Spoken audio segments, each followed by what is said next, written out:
At 9 in the morning, sunlight slanted into the apartment's common room, casting a warm golden glow across the worn wooden floor. Zoe, dressed in loose loungewear, sat cross-legged on the couch, her eyes fixed intently on her phone screen. Her brows occasionally furrowed or lifted in slight nods, as if digesting something complex. The door creaked open. Ethan stepped in, stifling a yawn, holding a steaming cup of black coffee. His eyes were still a bit foggy with sleep. Spotting Zoe, he settled onto the couch opposite her. Victor sat nearby, engrossed in a book. Ethan asked, his voice half-hearted. "What are you looking at?" Without lifting her gaze, Zoe replied coolly. Today's script. Ethan's eyes drifted to the coffee table in front of her, where two neatly wrapped burgers sat conspicuously. He took a sip of his coffee, smirked, and teased. "Looks like someone's extra hungry today?" Zoe froze for a second, caught off guard. She responded a little flustered. I'm heading out later to meet a friend. Could be a whole day thing. "You're shooting a vlog with a friend." Yeah, I'm filming a real-life vlog with my bestie Avery. We might swing by the Met, then hit the grocery store. "The Met? Do you usually go there? That's what you call real life?" Zoe shot him a sharp glare, but didn't bother replying. "Speaking of which, haven't you only known this Avery for like a month? And now you're besties." You don't get it. We just click, tons in common, always something to talk about. Ethan leaned back, his tone shifting a bit serious. "Just be careful who you get close to." Victor, who had been quietly reading, lifted his eyes and glanced at Ethan when he said this. Zoe rolled her eyes and shot back. Thanks for the grandpa advice. Ethan frowned slightly, sniffed the air, and muttered. "Hey, I smell something. Who's cooking? Eggs with rosemary." Bennett's making breakfast. He's got rehearsal at the theater later. Right on cue, the kitchen door swung open. Bennett emerged, carrying a plate of perfectly cooked scrambled eggs, avocado slices, toast, and a cup of black coffee. "Hey, has anyone seen the new tenant, Emma? Bennett asked casually. Haven't met her yet." Ethan replied. "She's still moving in. Probably won't show up till this afternoon." Ethan's eyes sparkled as he leaned closer, eyeing Bennett's breakfast. "Looks pretty good. When did you get so good at cooking?" Bennett grinned. 2 secret breakfast recipes from Sophia. This one's the simpler version. "Sophia taught you, huh? No wonder it looks so good. Bet this works like a charm on the ladies?" Of course. A true gentleman knows how to make breakfast. "No wonder your love life never seems to hit a pause." A flicker of envy crossed Ethan's eyes as he slumped back onto the couch. Just then, Zoe stood up abruptly, slipped her phone into her pocket, grabbed the 2 burgers and her coffee from the table, and said, I'm heading upstairs to tweak the script. Without waiting for a response, she turned toward the stairs, leaving the 3 men behind, each savoring the morning's quiet rhythm in their own way. The living room settled back into silence. Bennett finished his breakfast, wiped his mouth, and stood up with his cup in hand. I'm heading upstairs to get ready. Full day of rehearsals ahead. Ethan nodded, watching him leave, though his eyes lingered on the now empty breakfast plate. Only Ethan and Victor remained in the room, each lost in their own world. Victor continued reading, while Ethan stared at his empty coffee cup, deep in thought. His stomach growled softly. He glanced down at it, then stood up. "Well, I'm hungry too. Might as well head out and grab something." He had barely taken 2 steps when his phone buzzed. Glancing at the caller ID, he answered. "Hey, Nick, my man. How's it going?" Victor lifted his eyes again, sharp and watchful, catching Ethan's gaze. Ethan gave him a small nod, as if to silently confirm, "Yeah, it's him." Ethan walked over to the large window, phone pressed to his ear, lowering his voice just a bit. That app's finally launching? Yeah, after a year of work, it's about time. But, did they really iron out all the issues? After hanging up, Ethan returned to the couch and sat down, lost in thought. Victor closed his book, giving Ethan a pointed look, as if waiting for him to speak. Ethan sighed deeply and said, Nothing much. Nick just told me that app we talked about? It's about to launch. Victor smiled faintly and replied, I just want to know, does your stomach still hurt? Ethan let out a wry grin, knowing exactly what Victor meant. He leaned back, sprawling across the couch, as memories from a year ago in this very apartment crept back into his mind.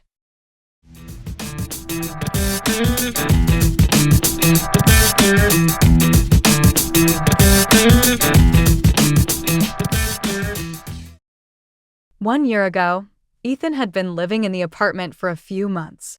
From time to time, he'd invite his two old college friends, Nick and Jack, over to hang out. Ethan was enthusiastically explaining a new idea to Jack. Sitting quietly beside them was Nick, a young man with glasses, his hands clasped nervously on his lap, always carrying a trace of social anxiety. Victor sat in the corner, as usual, focused on sketching a set of clay pots arranged before him. Ethan spoke with excitement. Look, this part of the design is what I've been working on lately. By using a pre-calculated pattern, the software can achieve maximum speed and bypass system limitations. Jack leaned in, impressed. That's insane. I never would have thought of doing it that way. I just wanted to throw it up on GitHub for now. Haven't thought that far ahead. I've only written half of it, but it's already proving to work. Nick, a fellow computer science major like Ethan, was quiet and introverted, a true engineer with social phobia. Jack, on the other hand, was their college roommate, an economics major from a wealthy family, always chasing the next big opportunity. Back in college, Jack had already been running a small business. Ethan was a coding whiz, sharing his projects online throughout college, honing his skills. By the time he graduated, he had landed a remote job at a big tech company. Before finishing school, he came up with an idea for a software project he wanted to build and share. Jack, always interested, frequently asked for updates and would visit often, sometimes bringing Nick along. Jack nodded eagerly. This could be exactly what my friend's looking for. You mean the guy you're meeting later? Yeah, I told you about him, right? The project you're working on is almost identical to what he wants to build. He's hoping to ask you a few questions. Just then, the doorbell rang. Jack stood up, saying, Speak of the devil. That should be him. I'll get it. As Jack walked toward the door, Nick shifted uncomfortably, as if he wanted to say something but hesitated. Ethan noticed and asked, What's up, Nick? You look like you've got something on your mind. Just as Nick was about to speak, Jack called from the door. Ethan, my friend Daniel's here. Let's head upstairs. Ethan stood, motioning for Nick to join them, but before they could leave, Victor spoke up. Nick, why don't you stay and give me some feedback on my sketch? Nick froze, glancing at Victor, then at Ethan. Victor added casually, It'll be cramped up there with 3 people crowding around the computer. Let them talk. You can help me here. Seeing Victor insist, Ethan smiled and said, Honestly, yeah, it'll be a tight squeeze. Why don't you keep Victor company? If you're curious, I'll fill you in on the details later. Nick nodded hesitantly and sat back down. Upstairs, Ethan connected his laptop to the monitor while the other 2 pulled up chairs. Daniel, sharply dressed, looked like a well-mannered engineer. Not much of a talker. With only 2 chairs, Daniel politely offered Jack the seat. Jack waved it off. You're the one with the questions today. Sit. Once Daniel was settled, he asked directly. So, how exactly do you prevent the system from killing this background process? Ethan launched into his explanation, animated and passionate. This part's the key. Most scenarios are handled by a formula I've meticulously designed. For the rare cases, the server handles the response. That way, the software runs at optimal speed. Jack nodded along, furiously taking notes, even snapping a few screenshots of the code. Daniel continued. Have you tested this on actual devices? How stable is it? I've been running it on my own phone, pretty stable so far. I'll rely on the community for broader feedback. Ethan kept explaining, diving deeper into the details. The whole demonstration lasted 20 minutes. Daniel nodded, clearly impressed. Finally, Jack checked his phone and said, Oh, we should get going. Daniel has a meeting, and I've got somewhere to be too. Ethan was mid-sentence when they abruptly stood, packed up, and said their quick goodbyes. As Ethan tidied up, he shook his head with a smile. Those two left faster than they arrived. While putting away his laptop, he noticed a portable charger Jack had left behind on the coffee table. They probably haven't gotten far. I can still catch them. Ethan hurried downstairs. Passing through the first floor, he caught a glimpse of Victor and Nick still deep in conversation, but didn't stop. He headed straight out the door, jogging down the block and around the corner, but Jack and Daniel were nowhere in sight. Panting, Ethan paused to catch his breath, glancing around the empty street. With no sign of them, he decided to head back home. As he turned to leave, barely a few steps in, Victor and Nick suddenly appeared in front of him as if they'd been waiting there the whole time. Victor's tone was cool as he asked, So, you told Jack everything about the software? Of course. He's my brother. Said he wanted to hear about interesting ideas, so I told him everything. You always give everything away like that? Just because he's your brother? Ethan responded with conviction, even a hint of pride. If you don't have your brother's back, who do you back? For a moment, his confidence shone, but in the next second, Victor raised his right hand. Thud. A solid punch landed square in Ethan's stomach. Ethan doubled over, eyes wide with shock. Hey, what the hell?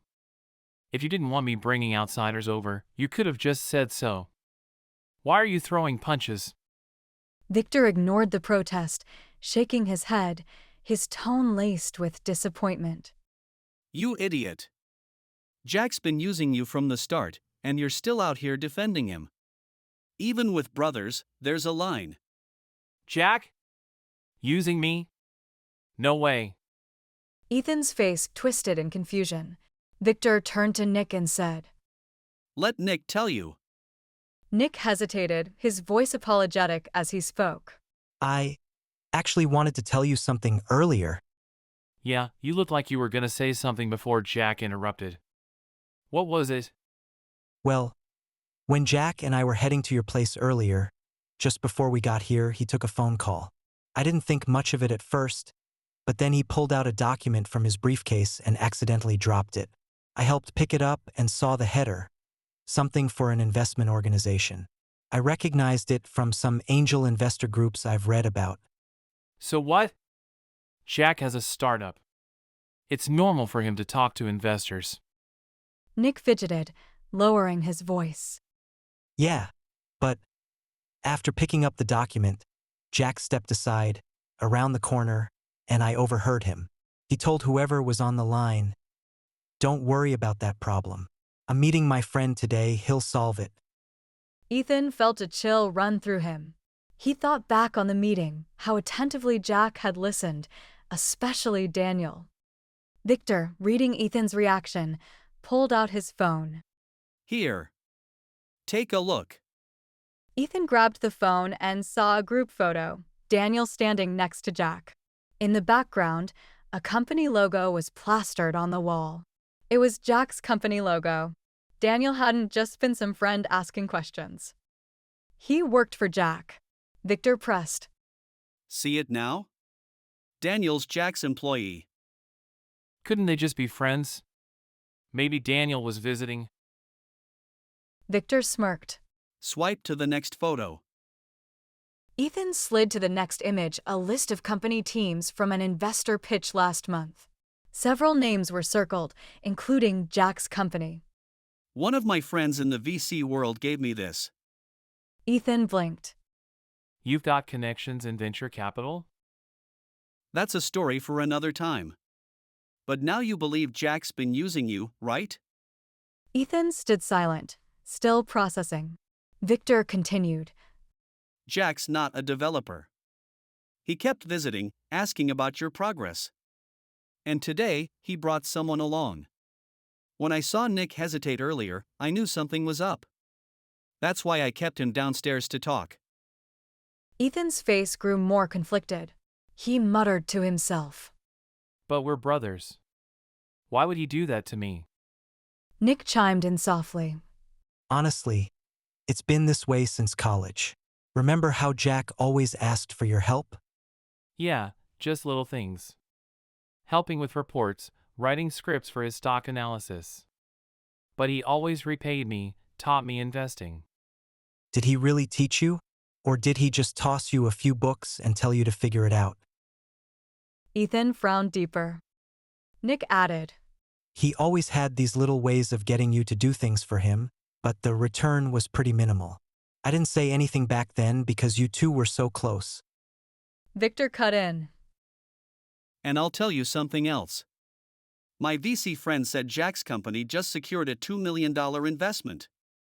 But the investors had questions about certain processes, exactly the parts you explained today.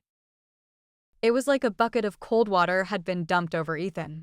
He froze, his face slowly draining of color.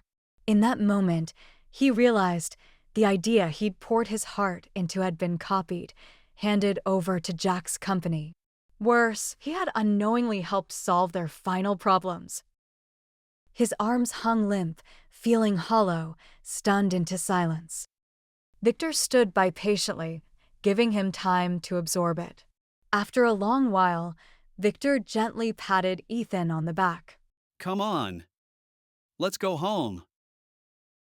Nick led the way, while Ethan and Victor followed, walking back toward the apartment. As they walked, Ethan slowly regained his composure.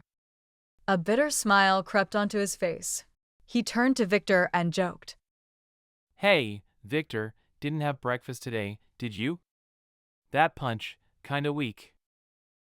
Victor stayed serious. I'm doing a 24-hour fast. Last meal was lunch yesterday, won't eat again till noon. Ethan let out a dry chuckle, swallowing hard. He'd meant to tease, but Victor really was fasting. Later, Ethan sent Jack a message asking why he'd done it. Jack read it but never replied. That message hung there, unanswered, a question that lingered in Ethan's heart for a long time. They never spoke again. Ethan didn't make a big deal out of it. He kept coding, kept sharing his projects online. But after that, when it came to friends, he carried a little more caution, a little more maturity.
Volk.